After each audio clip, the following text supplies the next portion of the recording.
Welcome to the Bear Up Podcast. I'm Brandon Consalvi, and we're here to help people help people. We help faith-driven leaders bring clarity and stability to disorienting seasons of organizational change. Now let's get into it. Why is it that when AI gives the right answer, spits out the image that we want, gives us the graphic, that something in it still feels hollow? We've all felt it.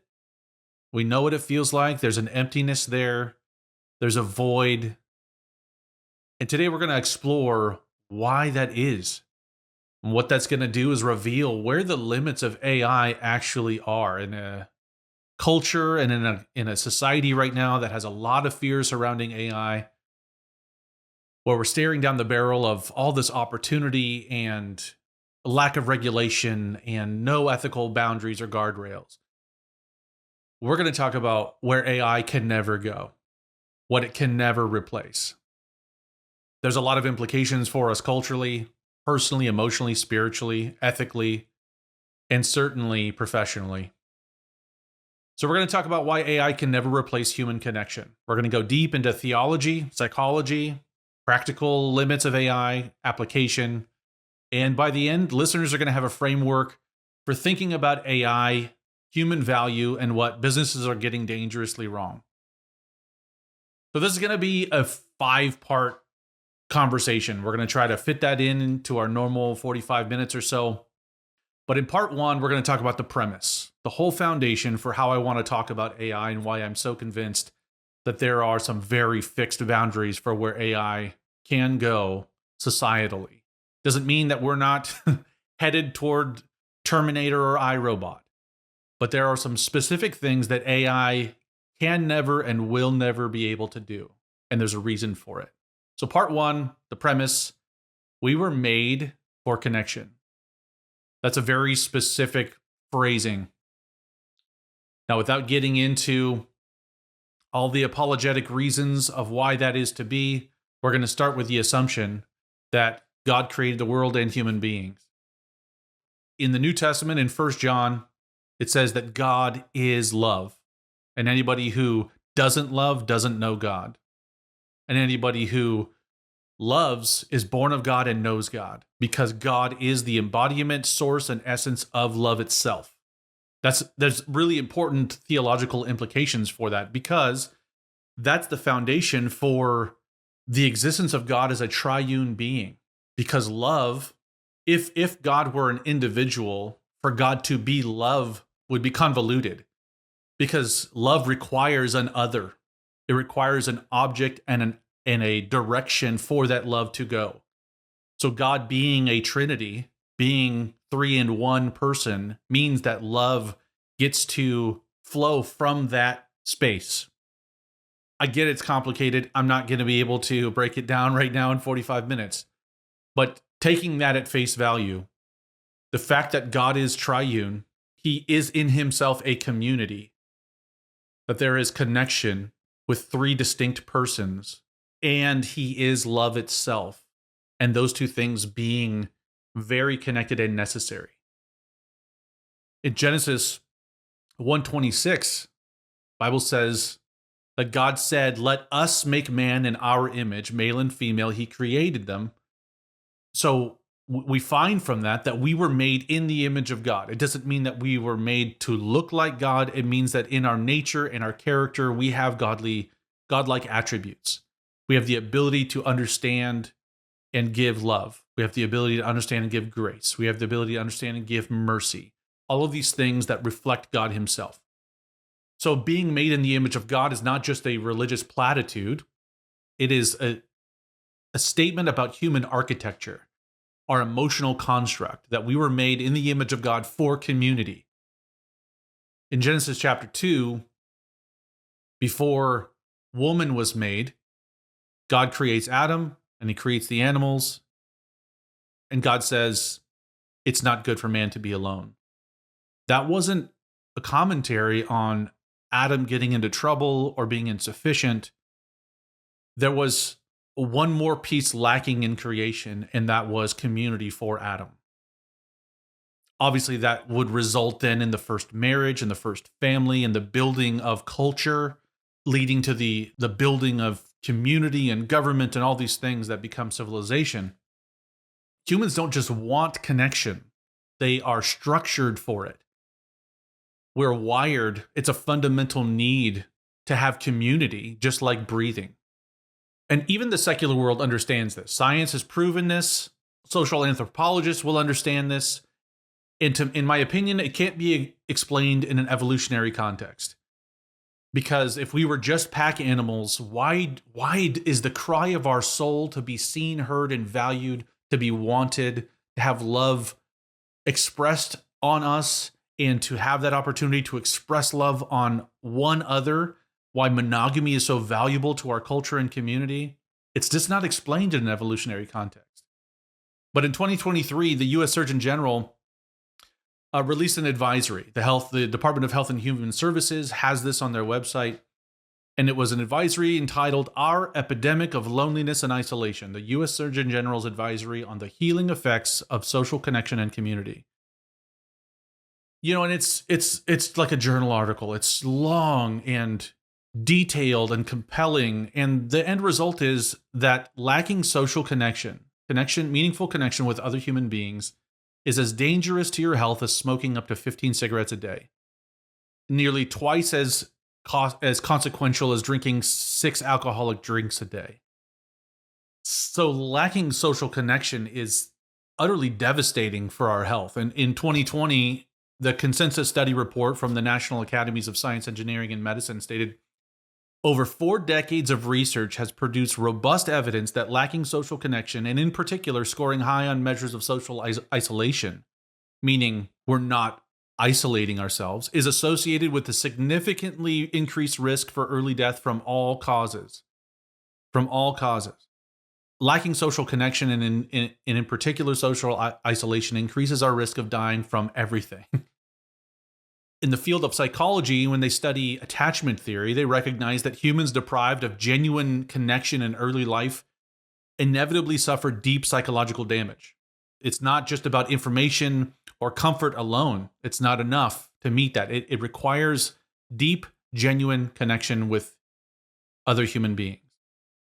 Finally, the Harvard study of adult development, which is the longest running study on happiness, found that the quality of relationships, so again, the quality of relationships, not the quantity or the fact that they exist, but the quality of relationships is the single greatest predictor of a long, fulfilling life.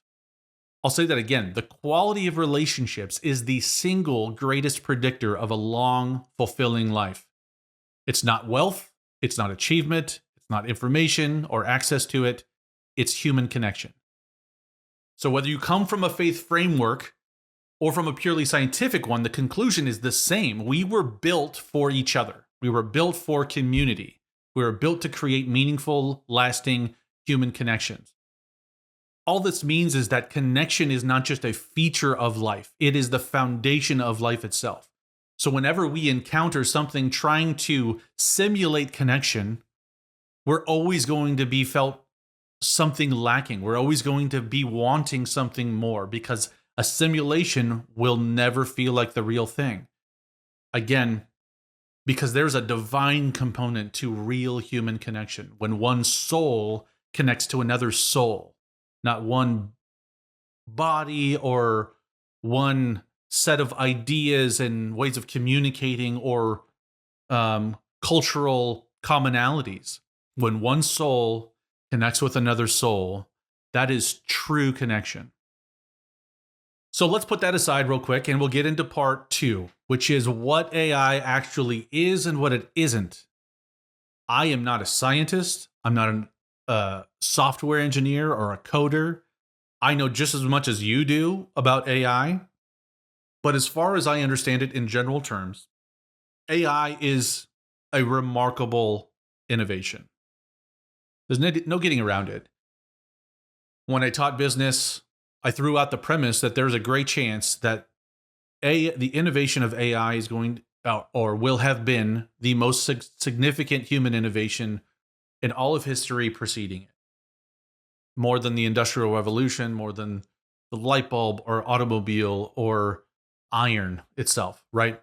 AI has the potential to push us farther ahead from where we started 10 years ago by orders of magnitude greater than any of those other innovations.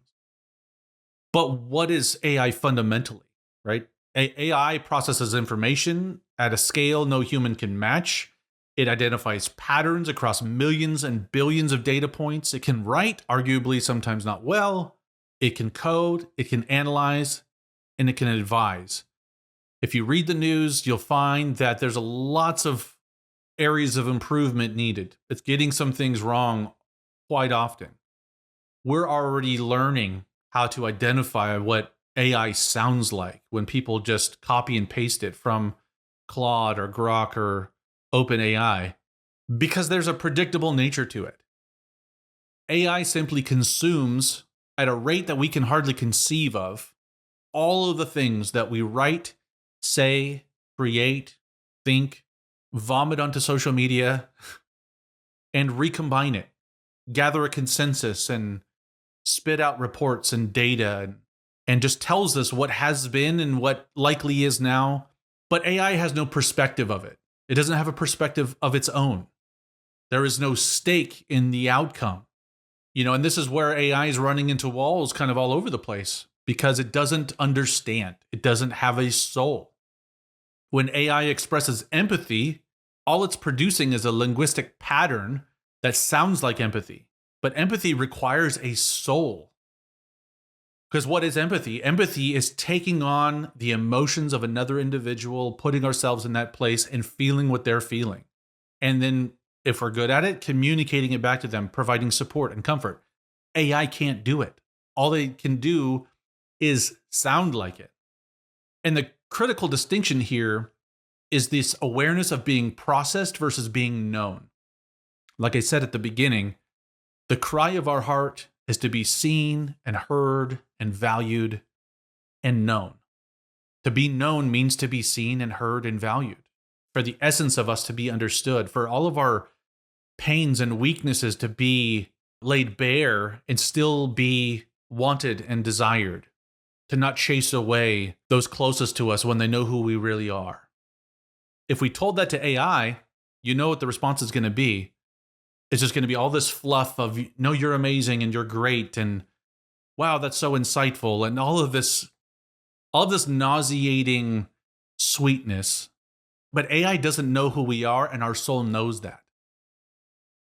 And it may be psychologically, we're looking for affirmation anywhere we can get it, and that's where we get into some of those addictions that we're starting to see come out, where AI is just kind of filling this void. But one of the things I like to think about when I'm processing this is AI is able to fill a void with garbage, right? If our stomach is empty and we're hungry and all we do is stuff it with styrofoam, technically our stomach is full, but we aren't going to be nourished.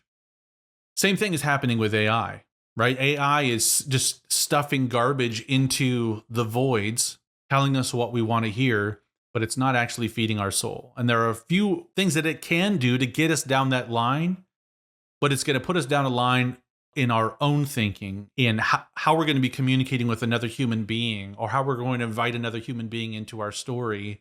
And AI isn't the end all be all. AI can give you words. It cannot give you presence. It cannot give you sacrifice. It cannot give you love, because love requires divine DNA, which of course AI is never going to have. So if you think about empathy for a second, and you're grieving something, a loss of some kind, and you call your friend and your friend comes and sits with you, that empathy isn't valuable because they say the right words. Oftentimes we don't even need them to say anything. Oftentimes there's just nothing to say.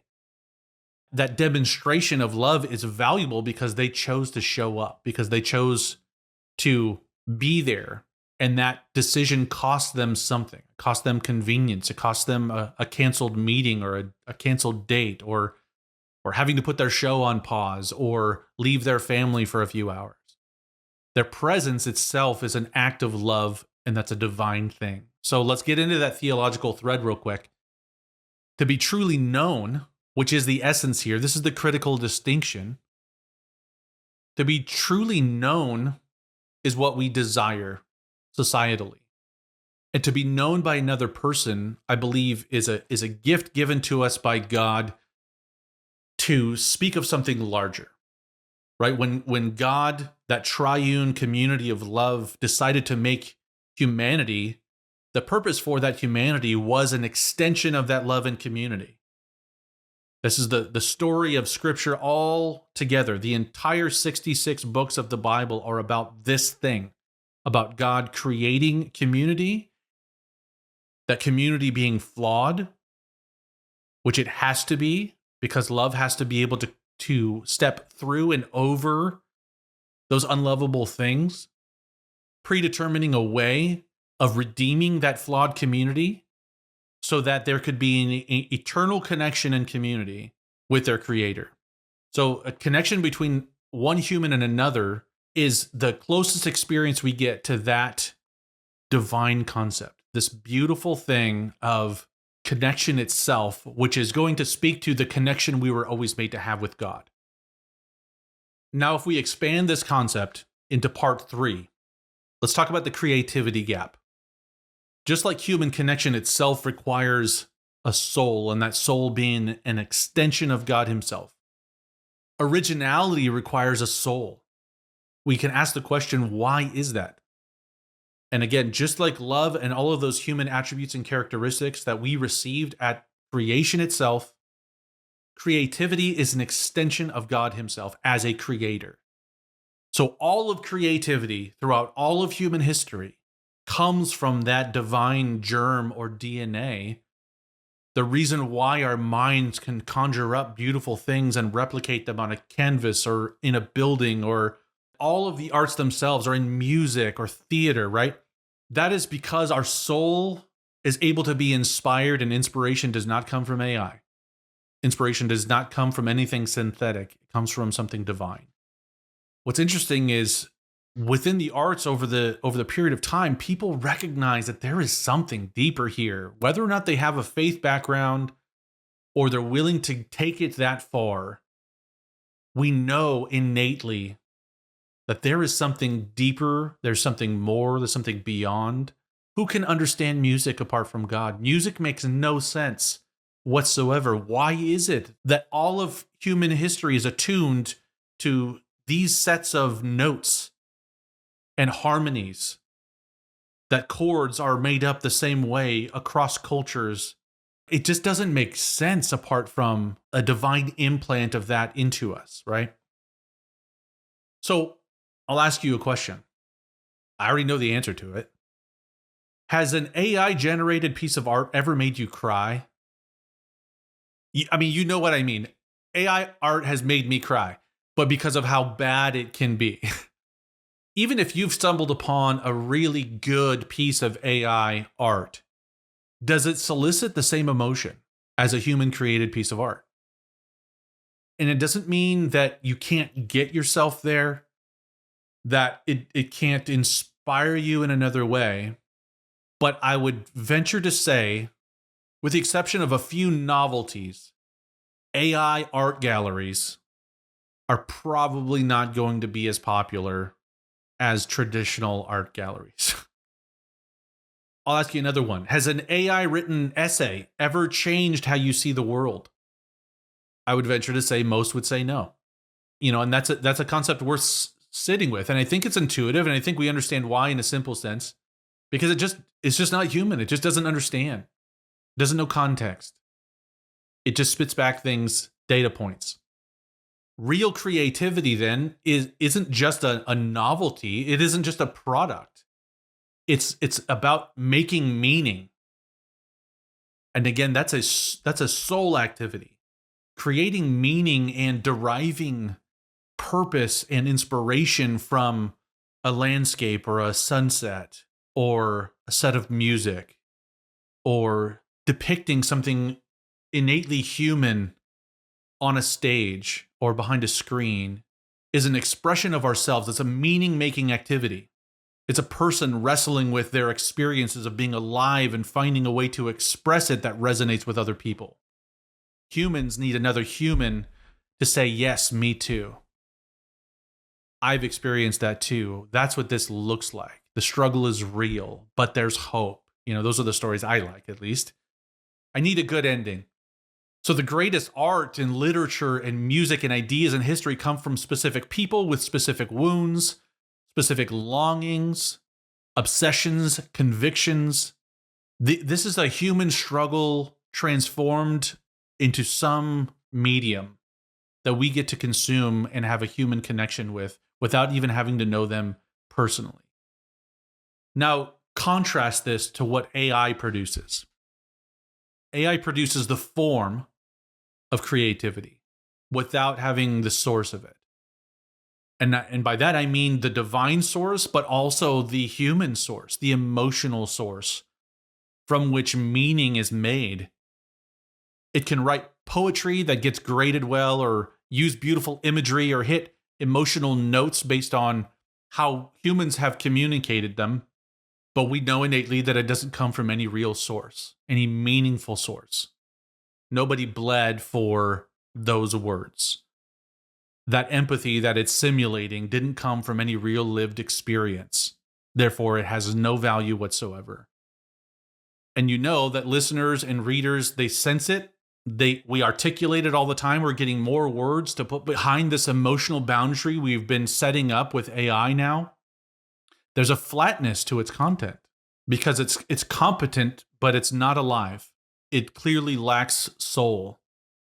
So creativity, again, going back theologically, creativity itself is an extension of the fact that we've been made in the image of God, who is a creator.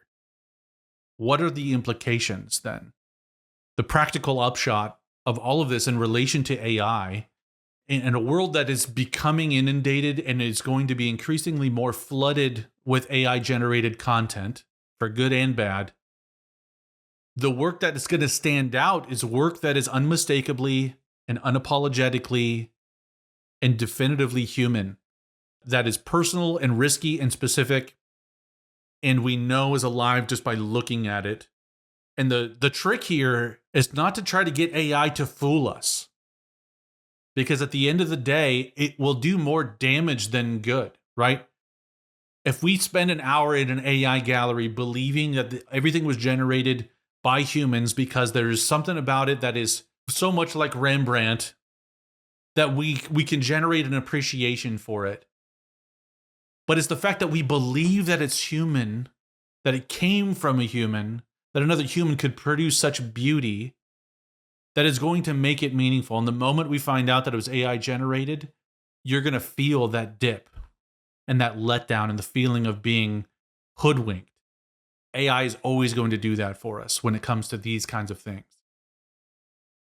As we get into part 4 now, of where business is getting this dangerously wrong, it requires us to put together all of these things that we've just talked about. The purely human things, the things in business that are representing or are voiced from one human to another, need to come from one human to another, not a piece of AI. Because intuitively, we're going to feel something. We're going to recognize something. As we sit in our marketing meetings and we've got OpenAI or Claude or Grok or any of these other ones all queued up and we're asking it, hey, how do you help me sell more toothbrushes? It's going to spit out an answer. And you might follow along with it. But what that is doing is just spitting out a bunch of data points about what has worked and what's going on in society and what people are talking about. That might make you effective now. But you'll never innovate that way. Because innovation is a creative process that will only come from a soul. You're never going to be an innovative world changer as a business or as a product manufacturer by going through AI. Anything that is going to require creativity and inspiration has to come from a human. And what's inevitable and what we're already finding out right now, I already know the end of this. Business is experimenting, right? They're just sending AI everywhere and seeing what gets kicked back. And everywhere it's going to get kicked back are in all of those most important human touch points. Right now, therapy is recognizing a huge limitation with AI's ability to be able to do what it thought it could do. It's sending people off in wonky areas. It's creating attachments It's not able to diagnose and really discern. It's just an algorithm. Businesses across every industry are sending out AI to replace these touch points because one of the fundamentals of capitalistic business is efficiency and cost reduction, right? Maximizing revenue. And what's being sacrificed is those human touch points. We've seen it at banks. We've seen it at all of the customer service platforms. We see it online most of the time now. We're getting bots all of the time. Less and less human connection. What that means is less and less loyalty from us as consumers. It means less and less meaning and value created, the ability to express that, to be able to sell our products well. It means that we're over marketed and we're beginning to regurgitate and recoil against another ad that we know now because there's so much data out there that is just psychological mind bending, trying to get us to buy products that we don't actually need. And there's this growing resurgence of traditional activities and values because this influx of tech and uber efficient, cost reducing, dehumanizing business activity makes us want to say no.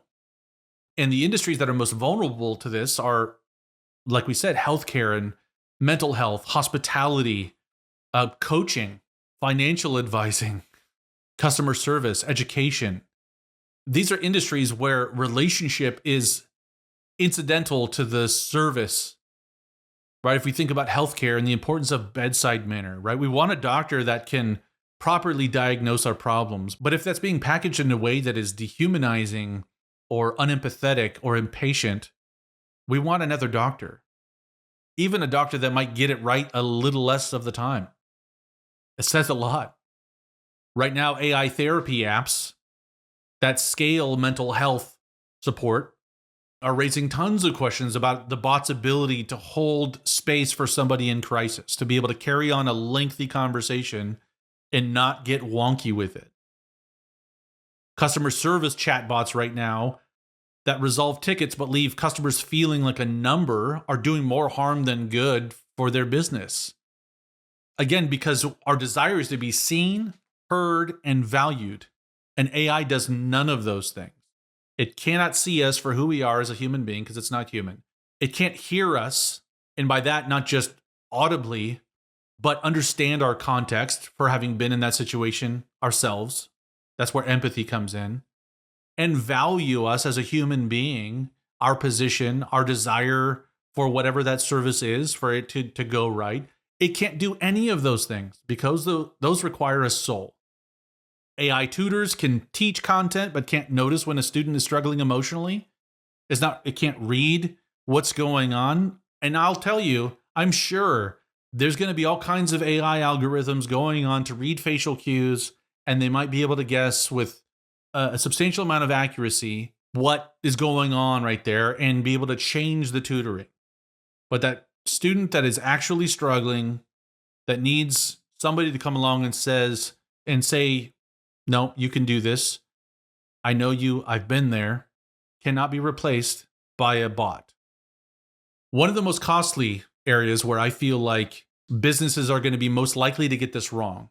I feel like right now, therapy, healthcare, mental health, it's getting really clear. Marketing is where I feel like content farms and this AI engines of marketing content are going to get this terribly, terribly wrong.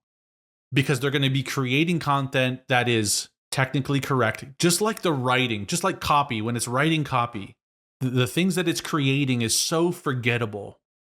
And it might satisfy, it'll check the boxes, and we'll be able to pump out that ad or pump out that little video, and we get to pat ourselves on the back that our product got marketed. But how it's received by another human being, particularly one that knows that this content was AI generated, which I feel like across the board, there should be a requirement that all AI generated content should be declared in a watermark or something. We should not be at the disadvantage of not knowing when a machine has created content that we're consuming. But the backlash is already beginning with all of these things, right? Like I said, we have this built up resistance and nausea over these things. It's this AI fatigue and marketing fatigue that started before AI even came out because, since the 30s, 40s, and 50s, marketing has become this beast to get us to consume. And we're feeling it. We're fatigued and weary of it. We avoid the solicitors. We instantly click out and skip the ad the moment that little black box with white text comes up that allows us to skip. We don't want it anymore. So there's this emerging premium on the human, on real, authentic human connection. And I'll tell you what, it's going to cost more, but people are increasingly more and more willing to pay more and trust more and stay loyal longer to businesses that offer genuine human experience. This is going to be the new resurgence, a renaissance of business. I promise you there are going to be industries that are going to lean heavily into AI, and that's where they're going to go, and that's where they're going to stay, and we're going to know it, and we're still going to patronize those industries and those marketplaces for our basic needs, but we're going to go there knowing we're going to get no human value out of this. We're just going to be going there purely transactionally, which means that the lifetime value of our connection, the loyalty to that thing, doesn't exist. We could take it or leave it. The brands that will win in the next decade aren't the ones that are going to automate the most. They're going to be the ones that know what to automate. I'll say that again. The brands that will win in the next decade aren't the ones that will automate the most. They're the ones that will know what to automate, and by implication, what not to automate. So let's bring it home. What's the opportunity here? In the midst of all the things AI right now, all of the fear, all of the concern and curiosity, and the genuine exhilaration that we're living in a time like this, where so many things are changing and there's so much innovation and opportunity. How do we zero in on this? Right now, the rise of AI is not a threat to human value. And the reason for that is AI doesn't have the power to give or take away human value because it's not human. What this is a clarifying event. We brought in, by the very nature of the name, something artificial. Our souls know it's artificial, which means it's inauthentic. It's ingenuine. It's not original. So this is a clarifying event for our culture and our community. It's going to force us to ask, what is unique and irreplaceably human? And when we answer that, it's going to show us where real value is, and that's where we're going to put our effort and our energy and our joy. It's not going to be everywhere, and it's not going to be the main places where AI loves to live and thrive and exist. So what does this mean practically? Number one, double down on relationships. In a business context, double down on your employees, your customers, your partners.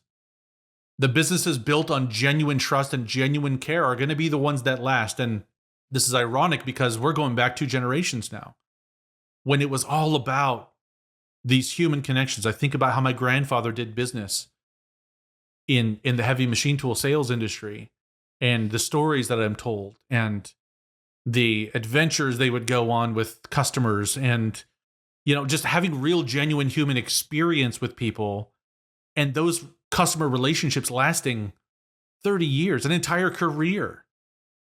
There are several industries that still run largely on these kinds of things, but so many other industries that have fallen by the wayside to this low-cost, high-efficiency, over-marketed separation of human contact. And that's been assisted by a bunch of other cultural things, right? The social media and unfiltered digital identities, and what that's done to culture, and the distrust of government, and what that's done to culture, and really what it's going to come back to, where that rubber band is going to snap back, is investing deeply in real human face-to-face interaction and real, genuine human connection. Number 2, invest in human creativity. The teams, the writers, the designers, the thinkers who bring a real point of view and real lived experience to their work Think about it in a marketing context. If you can sell real human experience created by real human beings, that is going to sell, doesn't matter how much more costly it is, all day long in this active environment, and probably over the next several years as AI continues to push its limits and we learn how to push back. And then third, don't use AI to replace human connection. You know, if you thought about the studies that I cited at the beginning in part 1, those were all during or post-COVID. We got really interested in what was happening with social isolation in a culture of social media and remote work. And what we're finding is that it's extremely costly. It's dangerous to our health. But we're still a culture that still is very integrated into the digital space, into social media. I'm not suggesting that we get out of that. That is a big part of how we do connect with human beings, but that can never be only, or in my opinion, a majority of where our connections lay. Use AI to free up time for human connection. Use it as a tool for what it is. AI is not a foundation for life itself. It's not a patchwork that we get to build our life upon. It is a tool. And what that tool needs to be used for is creating time and space for additional human connection, not for more work, not for more dollars, not so that you can go on a trip to consume an experience, unless that trip is with people you love that you're going to develop deep human connection with. Let the machine handle the routine so that humans can show up fully for the things that matter. Again, let the machine do the routines. We already know that's what it's best at. If we can train it to be the mindless algorithm that it is, to do the mindless work that most of us used to hate. I know there are a few of you that really love to just get in, punch the clock, do some systematic routine things, and punch out. Let AI do that. Sure. It's going to disrupt the job industry. Sure. What innovation has always done is disrupt the job industry. That's the way innovation works. It replaces things in the name of progress. But when the internal combustion engine was created, carriage makers started making automobiles. They just pivoted. Industries are going to be able to pivot. What it's also going to do is create some tension and some stress for innovation, additional innovation to happen. People are going to have to think creatively about what they were made for, how to spend their time, how to earn their income, and how to thrive. To be fully transparent, I've been in between clients in my consulting business a lot over the last 2 years. I spent most of the last 2 years not working at all. And that's not just because the job market stinks, even though I think that had a big role in it. But it was a really important time for me emotionally and spiritually to really understand who I am, who God says I am, what I was created to do, and then just focus on that. So there's an opportunity here for AI to help with that, whether by allowing you to have more time to think on those things or by creating an environment where your job is threatened or you're already out of a job and you have the opportunity now to sit down and reflect and ask these hard questions. So let's think about the bigger vision of the opportunity here for business. Imagine a business culture where what's taken seriously is the idea that every person, employee, customer, vendor, partner, is made in the image of God and deserves to be treated accordingly, given the honor, the respect, the time, the focus, the empathy, the compassion, the care and nurture. What that isn't a theological position. It's not a philosophical position. It's a competitive advantage. If you take me at my word, because I'm taking God at his, that we were made for human connection as an extension of being made in God's image, and you can be a business that grasps that, you will have a competitive advantage against all of these businesses that want to retire early because AI is going to do all their things for them. So in closing, we were not made to be processed or analyzed by an algorithm. We were not made to be optimized. We were made in the image of God, a relational God, a creative God for connection for community and love. We know that AI will never be able to give us any of those things. And what AI is, and what it can do very well, is be a tool. And that tool is a remarkable one. It's an innovative one. It's going to be a world-changing one. But a tool has no soul. And one soul knows when there's no soul on the other line or on the other end of that conversation. At the end of the day, what we're all looking for in our work or relationships or our lives is not a better tool. It's someone who truly shows up to see and hear and know and value us. So let me challenge you with this. Where in your business, your leadership, or your life have you let efficiency replace genuine presence? I'll ask that again. Where in your business, your leadership, or your life have you let efficiency, and in context, technological efficiency, quietly replace genuine presence? And a follow-up to that is, what would it look like to reclaim that? And obviously what we're after here is, where along the line have we sacrificed those meaningful touch points of human connection? And how do we get them back? To get them back might be another new opportunity to think innovatively on how to get it back, also in a cost-effective way. So from one human to another, one soul to another, one created being to another, let's connect. Thanks for listening. If this episode resonated with you, please consider subscribing to this channel. And more importantly, share this with another leader who's navigating their own season of strain. If you find that you're ready to develop and stabilize your business, let's have a conversation. Reach out at bearupdevelopment.com. Again, bearupdevelopment.com. Until next time, bear up and keep going.